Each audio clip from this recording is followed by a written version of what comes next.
So I've been playing around with the MSI RTX 5070 Ti Gaming Trio OC Plus, and I've benchmarked over 30 games to see how it compares against some of the older generation GPUs as well as last generation's flagship, the RTX 4090. Many of those games tested were modern titles that were released this year and also late last year, to see if this graphics card is really worth it, especially been using one of these older GPUs I'll be comparing it against. Is this mid-range GPU still a good deal, or has the pricing just gone completely out of whack? Stick around because this one gets pretty interesting. Let's get into it. This video is brought to you by OBSBot and their Me Too 4K AI powered webcam. If you've noticed a shift in my recent videos, more on-camera discussions and enhanced visuals, it's because I've been using the OBSBot Me Too. This compact 4K webcam has truly elevated my content creation experience. The Me Too delivers fantastic 4K video at 30 FPS, ensuring every detail is captured with great clarity. Whether I'm streaming gameplay or discussing the latest in PC hardware, the vibrant colors and sharp visuals make the content more engaging. One standout feature is its AI auto-framing capability. It will automatically adjust the framing to keep me centered, even as I move, and it seamlessly adapts, thanks to its gesture control feature. With simple hand movements, I can activate AI auto-framing, zoom in or out, and lock or unlock to a target, all without touching the device. This hands-free control adds convenience, especially during live sessions. HDR support, a half-inch CMOS sensor, and f1.8 large aperture ensures a clear and bright visual even in dimly lit environments. Flexible magnetic mounting options include landscape, portrait, and upside-down modes. The OBSBot Center software really helps to enhance usability, allowing you to really fine-tune your image by applying filters, effects, and the software has an intuitive and easy-to-use interface. If you're looking to elevate your video content or enhance your virtual meetings, the OBSBot Me Too 4K AI-powered webcam is a game changer. Check it out using the link in the video description down below. Hey, what is going on, guys? Danny here. Welcome back to the channel, and I hope you've all been doing well. Today we're going to be taking a further look at the MSI RTX 5070 Ti Gaming Trio OC Plus. Now, I've already done an overview video of this graphics card where I talk about its design, cooler, along with some thermal testing with some moderate overclocking.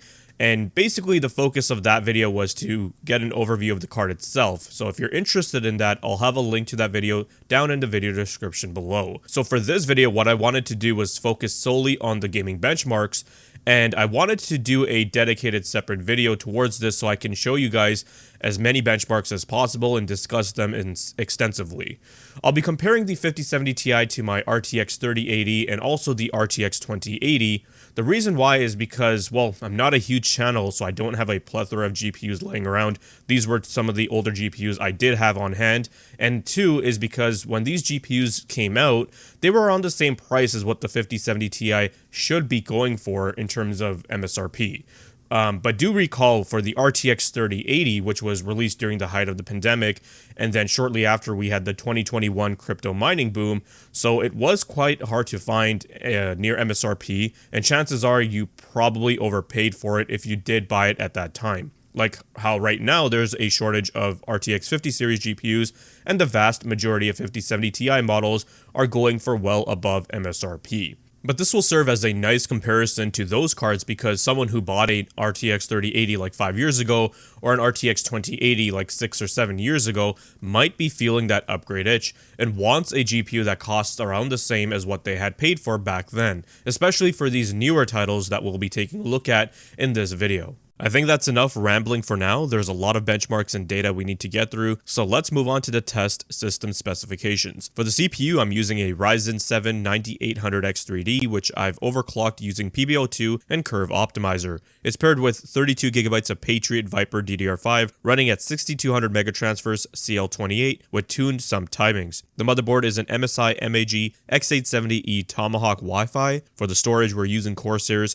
MP600 Pro LPX 4TB, and powering all the components is an EVGA 1000G3. Our test system has Windows 11 IoT Enterprise that I've further debloated. I've been doing some testing with this enterprise stuff, so stay tuned for that future content. and we're also using Nvidia's latest drivers. As for the benchmarks, I've tested 31 games, including some newer titles that were just released at 1440p and 4K, as this will allow us to really push the GPUs to see how they stack up in the latest games. And I'm also killing two birds with one stone here, as I've been wanting to do a revisit of the RTX 3080 in 2025. The first game that we'll take a look at is Spider-Man 2, and I'll be including some live gameplay for some of the games. Not all of them, as I know you guys like to get that visual demo for some of the results. But just bear in mind that, I've shown in the previous video, having these monitoring stats enabled can actually hurt performance a bit. So I've also included bar charts for the rest of the titles. I've been pretty disappointed by Spider-Man 2, as typically Nixie's does a pretty good job at their ports, but this game runs pretty bad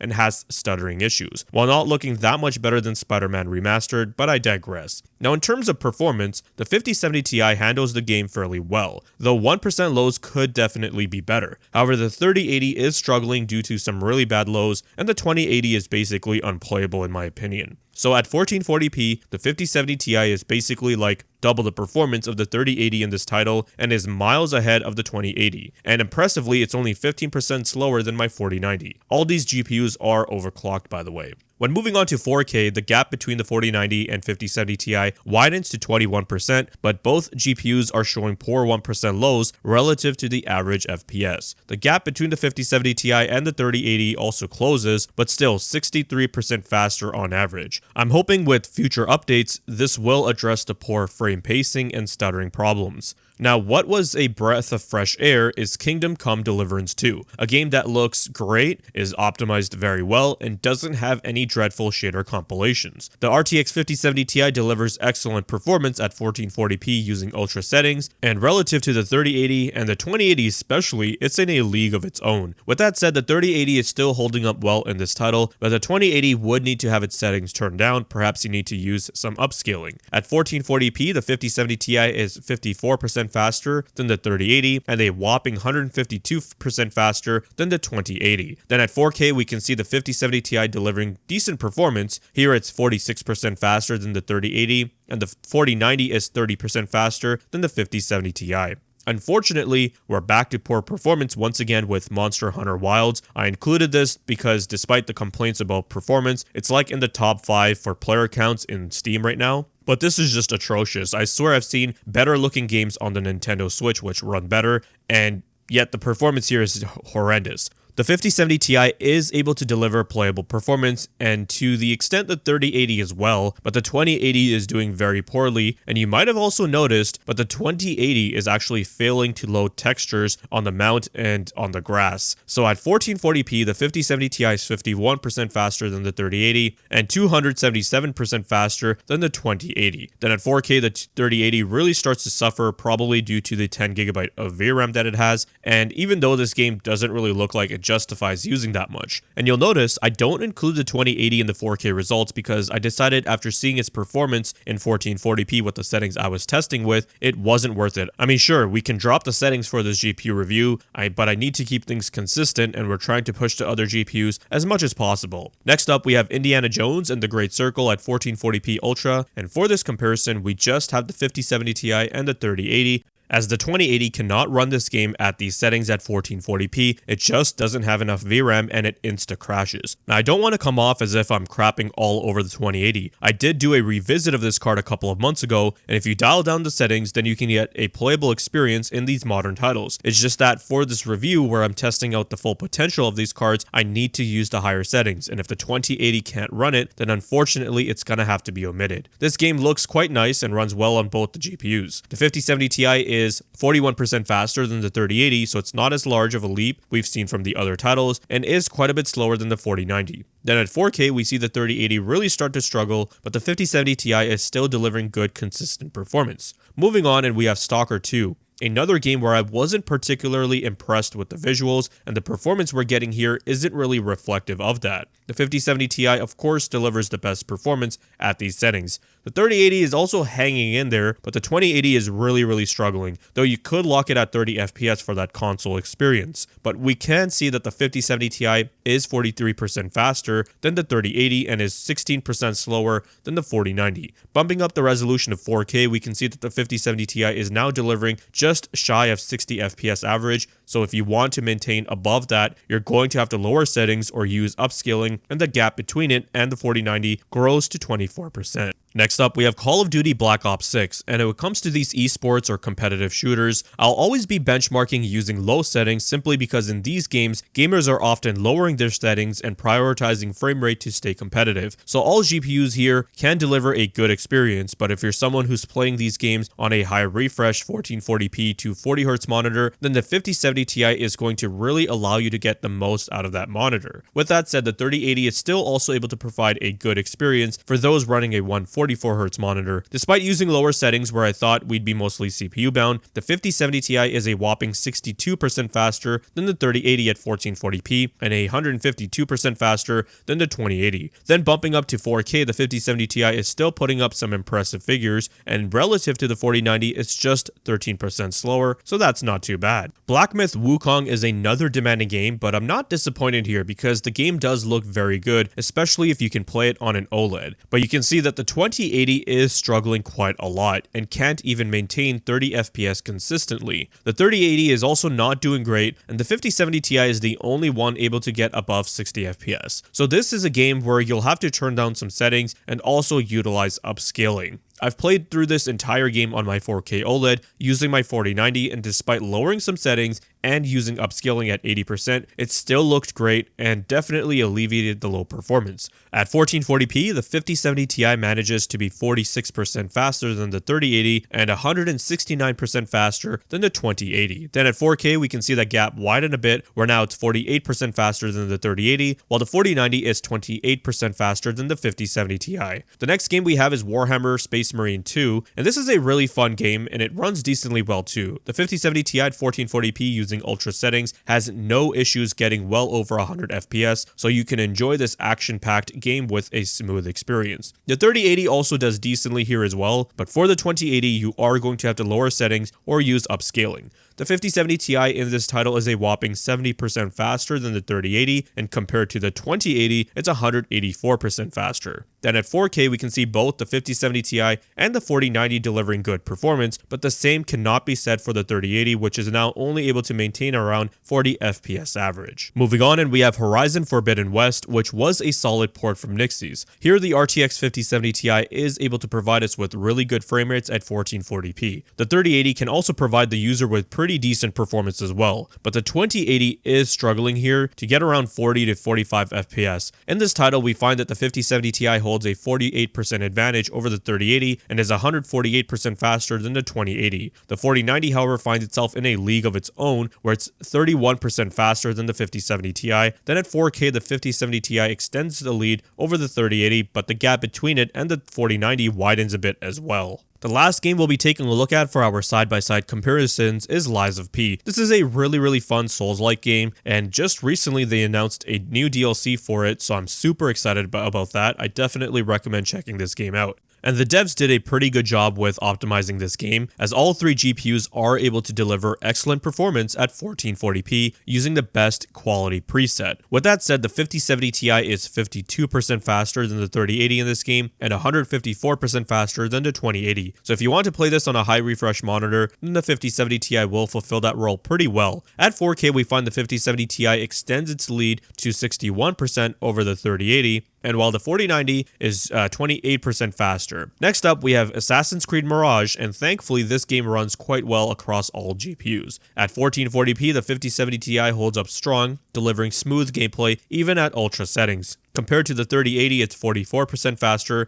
and when looking at the 2080, the performance jumps to a massive 137%. This makes it a great upgrade for those on older GPUs who want to maintain high frame rates without compromising too much on visual fidelity. At 4K, performance takes a hit as expected, but the 5070 Ti still manages respectable results. It's 42% faster than the 3080, allowing for a decent 4K experience, though you may need to use some upscaling to maintain a consistent 60 FPS. Meanwhile, the 4090 4090 is 32% faster than the 5070 Ti here, so showing just how much more headroom Nvidia's top-end card offers for high-resolution gaming. Moving on, we have God of War Ragnarok, another well-optimized game that delivers solid performance across all the GPUs. At 1440p ultra settings, the 5070 Ti provides a smooth and fluid experience, making it 39% faster than the 3080. The jump in performance compared to the RTX 2080 is massive at 132%, making this a huge upgrade for anyone still using a Turing-based card. At 4K, things get a bit more demanding. The 5070 Ti still holds up well. It's 37% faster than the 3080, allowing for a playable experience at this resolution, though using DLSS or dropping some settings may be necessary for higher refresh rate gameplay. The 4090, however, really flexes its muscles here, being 39% faster than the 5070 Ti, showing just how much more headroom it has for high-resolution gaming. Next up, we have Counter-Strike 2, which, as expected, runs exceptionally well across all GPUs. Since this is a competitive esports shooter, I tested the game using low settings, as that's what most players are going to use to maximize frame rates and reduce input latency. At 1440p, the RTX 5070 Ti delivers an incredibly high refresh rate experience, making it 26% faster than the 3080. Compared to the RTX 2080, the performance leap is 87%, meaning anyone upgrading from an older GPU will see a massive improvement in smoothness and responsiveness. Meanwhile, the 4090 is still in a league of its own,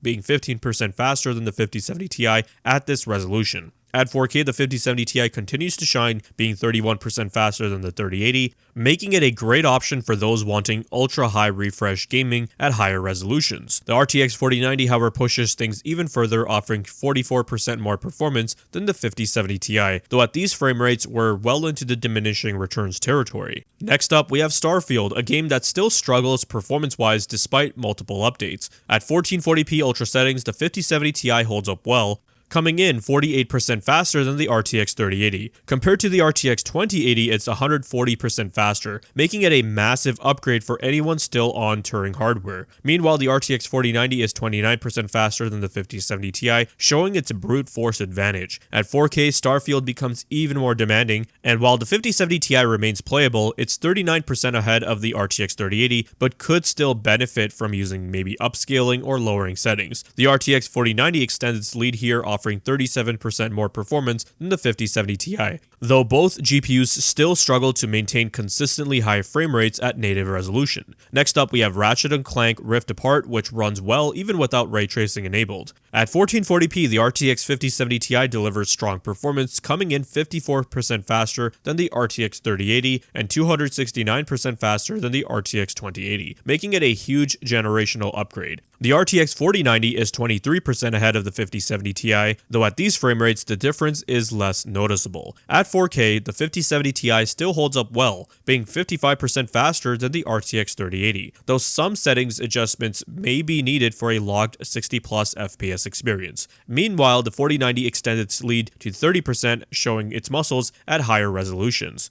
Ghost of Tsushima runs well across all GPUs, offering a smooth experience even at higher settings. At 1440p, the 5070 Ti pulls ahead by 34% over the RTX 3080 and delivers 122% more performance than the RTX 2080, making it a strong upgrade for older GPUs. Meanwhile, the RTX 4090 is 30% faster than the 5070 Ti, though both deliver high refresh rates at this resolution. At 4K, the 5070 Ti remains competitive, being 28% faster than the RTX 3080, though some settings adjustments might be needed to stay consistently above 60 FPS. The RTX 4090 extends its lead to 35%, making it the better option for those aiming for higher FPS at 4K. Alan Wake 2 is one of the most demanding games on PC right now, and even without full ray tracing, it pushes the GPUs pretty hard. At 1440p, the RTX 5070 Ti delivers 43% more performance than the RTX 3080 and 148% more than the RTX 2080, making it a substantial generational jump. The RTX 4090 remains 25% ahead of the 5070 Ti, but both cards still require upscaling to maintain smooth frame rates. At 4K, performance takes a bigger hit, and the 5070 Ti being 41% faster than the RTX 3080, though achieving a stable 60 FPS will still require you to lower some settings or maybe use DLSS. Meanwhile, the RTX 4090 extends its lead to 33%,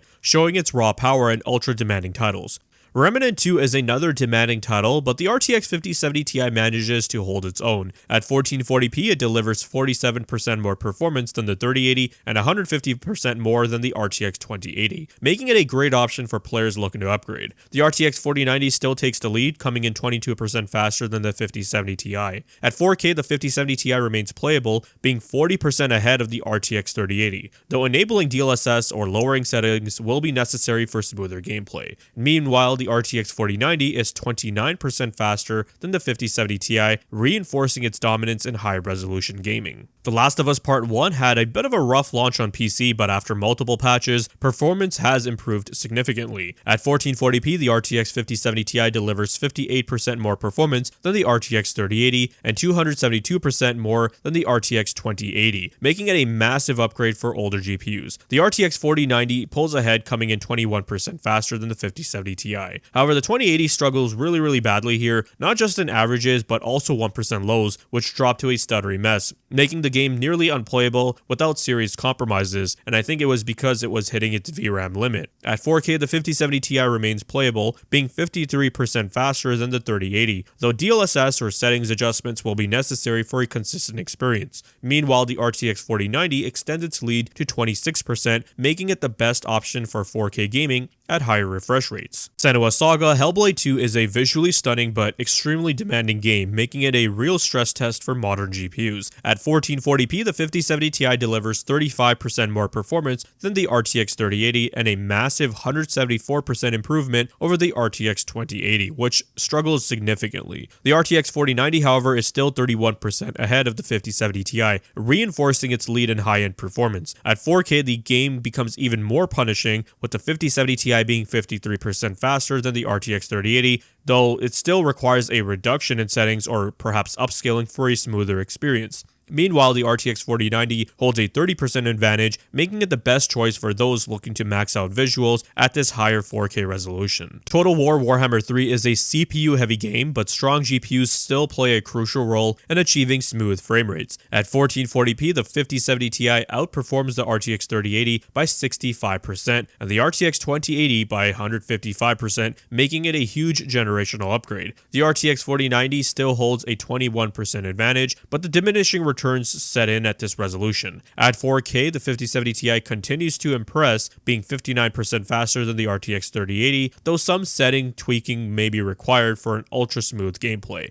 Meanwhile, the RTX 4090 extends its lead to 32%, showing its dominance in large-scale strategy battles. Forza Horizon 5 is one of the best optimized racing games on PC, and it shows in the benchmark results. At 1440p, the RTX 5070 Ti outperforms the RTX 3080 by 66% and the RTX 2080 by 141%, making it a significant step up for players upgrading from older GPUs. The RTX 4090 still leads, but only by 6%, showing that at this resolution, we're hitting a CPU bottleneck. At 4K, the 5070 Ti continues to shine, being 68% faster than the 3080, delivering a fluid experience even at ultra settings. The RTX 4090 holds a 13% lead, but for most players, the difference will be minor unless you're aiming for extreme frame rates. Baldur's Gate 3 tested in Act 3 is known to be CPU heavy, but the GPU performance still plays a key role here. At 1440p, the RTX 5070 Ti outperforms the 3080 by 43% and delivers 134% more performance than the RTX 2080, making it a huge upgrade for those players on older hardware. The RTX 4090 holds a 7% lead over the 5070 Ti, showing that the CPU limitations start to come into play here at this resolution. At 4K, the RTX 5070 Ti remains competitive, being 53% faster than the 3080, making it a great choice for high-resolution RPG gaming. The 4090 extends its lead significantly here as well, offering 35% more performance, making it the better option for those wanting maxed out visuals at 4K. Hogwarts Legacy has had a rocky history with performance. At launch, it was plagued with stuttering and poor optimization, but post-launch patches improved things. However, after a recent update, many players, including myself, have noticed performance regressing again, and this has introduced new stutters and frame dips appearing in these areas which previously ran okay. At 1440p, the 5070 Ti is 31% faster than the 3080 and 124% faster than the RTX 2080, which struggles significantly. The RTX 4090 leads by 13%, but even on high-end hardware, the frame pacing issues are noticeable. At 4K, the 5070 Ti continues to perform well, being 39% faster than the 3080, though frame dips and stuttering persist, making DLSS or FSR a necessity. The RTX 4090 remains 24% ahead, but it's clear that optimization rather than raw power is the biggest issue here. Metro Exodus Enhanced Edition is a ray tracing showcase, pushing GPUs to their limits. At 1440p, the RTX 5070 Ti delivers 54% more performance than the RTX 3080 and 159% more than the RTX 2080, making it a major upgrade for those still on older hardware. Meanwhile, the RTX 4090 sits 39% ahead of the 5070 Ti, flexing its power in heavy RT workloads. At 4K, the 5070 Ti remains competitive, outperforming the 3080 by 58%, though DLSS is practically required for smooth gameplay. The RTX 4090 extends its dominance here, being 40% faster, making it the ideal choice for maxed out ray tracing at 4K. A Plague Tale Requiem is another demanding title that can push GPUs pretty hard, especially in open areas with dense visuals. At 1440p, the RTX 5070 Ti is 61% faster than the RTX 3080 and 165% ahead of the RTX 2080, making it a huge leap for those upgrading from older hardware. The RTX 4090, however, is still 19% ahead. At 4K, the 5070 Ti holds up decently, being 44% faster than the 3080, though some upscaling or perhaps lowering settings is needed for smoother gameplay. The RTX 4090 extends its lead here to 28%, proving that this game demands top-tier hardware to run at high resolutions without compromises. Cyberpunk 2077, almost 5 years later, remains a brutally demanding title even after multiple updates, improving performance. At 1440p, the 5070 Ti is 49% faster than the RTX 3080 and 139% ahead of the RTX 2080, making it a massive upgrade for those still on older hardware. And then the RTX 4090 still leads by 20%. At 4K, the RTX 5070 Ti remains playable, being 52% ahead of the RTX 3080, though perhaps using upscaling like DLSS or lowering settings for smoother gameplay would be necessary. The 4090 maintains its lead here by 20% as well. The Witcher 3 Next Gen is a visually stunning upgrade, but it remains a demanding title, especially at higher resolutions. At 1440p, the RTX 5070 Ti delivers 44% more performance than the RTX 3080 and 169% more than the RTX 2080, making it a huge upgrade for those on older hardware. The RTX 4090 still dominates, being 22% faster than the 5070 Ti. At 4K, the 5070 Ti is 78% ahead of the RTX 3080, but upscaling or reducing settings is highly recommended for a smoother experience. The RTX 4090 extends its lead further, coming in 26% faster, making it the best choice for fully maxed out visuals in this game. Hitman 3 is a well-optimized game and it scales well across multiple different GPUs. At 1440p, the 5070 Ti is 39% faster than the RTX 3080 and 142% ahead of the RTX 2080, making it a great upgrade for those wanting smoother gameplay. The 4090 still pulls ahead, being 26% faster than the 5070 Ti. At 4K, the RTX 5070 Ti maintains strong performance, being 64% faster than the RTX 3080, though some settings adjustments may be necessary for higher refresh rate gameplay. The 4090 extends its lead further, coming in 27% ahead, making it the best option for those wanting maxed out visuals at 4K. Mountain Blade 2 Bannerlord is a CPU-heavy game, but strong GPUs still provide a big advantage, even at 1440p. The 5070 Ti is 55% faster than the RTX 3080 and 140% ahead of the RTX 2080, making it a huge leap in performance. The RTX 4090 still dominates, being 22% faster than the 5070 Ti, though CPU limitations can cap frame rates here in large battles. At 4K, the 5070 Ti extends its lead, being 61% faster than the 3080, though high refresh rate gameplay may require DLSS or lowering settings. The RTX 4090 pulls ahead by 29%, making it the best option for players wanting the smoothest experience in large-scale battles. The last game we have is Far Cry 6, which is a well-optimized game that runs smoothly across different GPUs. At 1440p, the RTX 5070 Ti delivers 59% more performance than the RTX 3080 and 146% more than the RTX 2080, making it a strong upgrade for high refresh rate gameplay. The RTX 4090 still leads, coming in 10% faster than the 5070 Ti, though diminishing returns start to set in at this resolution for this game specifically. At 4K, the RTX 5070 Ti remains competitive, being 61% ahead of the RTX 3080, offering a fluid experience at ultra settings. The RTX 4090 extends its lead further, being 18% faster, making it the best choice for those wanting maxed out visuals with minimal compromises. Across all 31 games tested, the RTX 5070 Ti shows a 47% performance uplift over the RTX 3080 at 1440p, making it a solid step up for those wanting high refresh gaming. Compared to the RTX 2080, the generational leap is massive at 148%, meaning anyone still on Turing hardware would see a night and day difference in this modern title. Meanwhile, the RTX 4090 is 20% ahead of the 5070 Ti at this resolution, which aligns with previous trends of diminishing returns for ultra high-end GPUs at 1440p or lower resolutions. At 4K, the 5070 Ti maintains strong scaling, being 50% faster than the 3080 now, further proving that this generation offers meaningful gains at higher resolution gaming. As expected, the RTX 4090 extends its lead further, coming in at 30% faster than the 5070 Ti, reinforcing that the Ada Lovelace 90 class still reigns supreme at 4K aside from the 5090. But good luck trying to find one of those and be prepared to drop a stack of cash. We'll come back to this, but next I wanted to talk about ray tracing performance. And for this segment of testing, I decided to just combine ray tracing and DLSS performance together, which to me was sensible because when most people are using ray tracing, they're also enabling stuff like upscaling to help compensate for that performance loss. Along with that, some of these games include stuff like ray reconstruction, which is part of DLSS, so they go hand in hand at this point. And for all these games tested, I did use DLSS quality, which to me at 1440p looks just as good as native, and with the transformer model, it can look even better, but it helps with performance loss. I've only tested 6 games, and we'll just be taking a look at the results here in this table. As you guys can see, in these modern games with heavy ray tracing and path tracing involved, only the 5070 Ti can deliver playable performance, with the exception being Ratchet & Clank Rift Apart.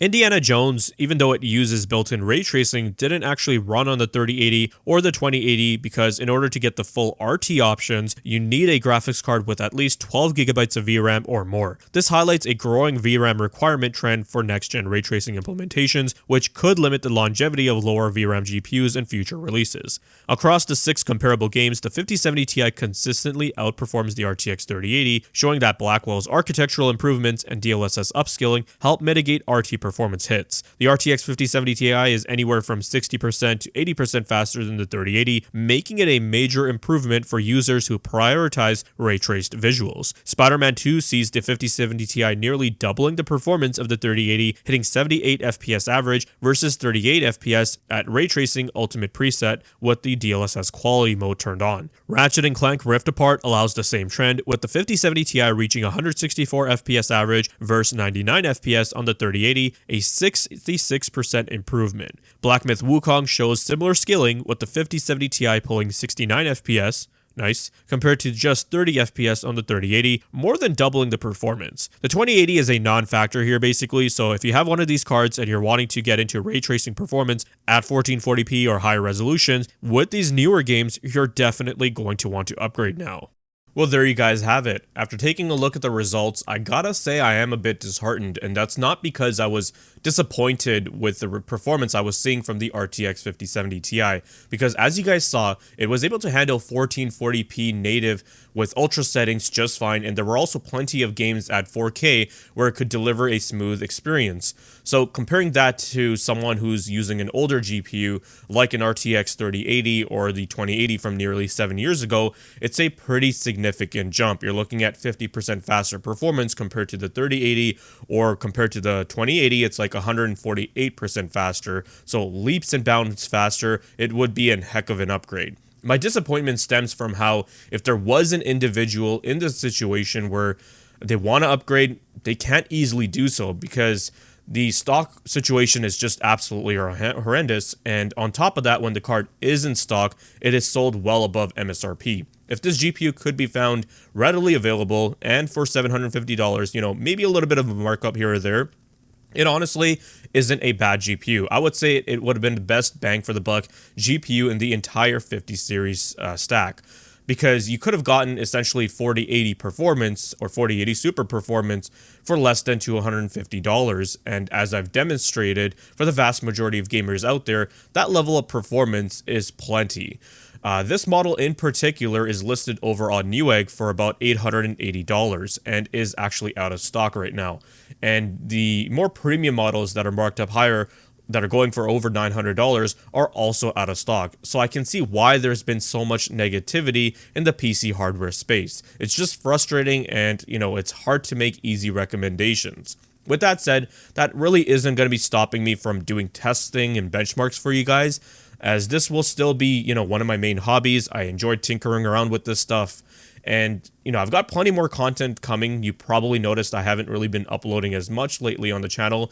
And that's because a lot of this content that I'm making right now, it involves a lot of testing. I've also recently got my hands on an RX 9070 XT from Sapphire. It's the Pure Edition model.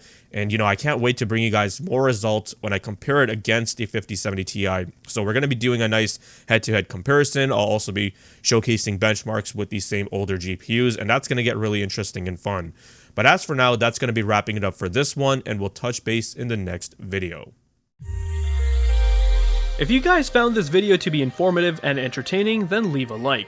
Let me know your thoughts and comments down below. Be sure to check out the video description for cool links and ways to support the channel, such as using my Amazon affiliate link. And if you're interested in seeing more content like this, then consider subscribing. I'd greatly appreciate it. Thank you guys so much for watching, take care, and I'll see you in the next one.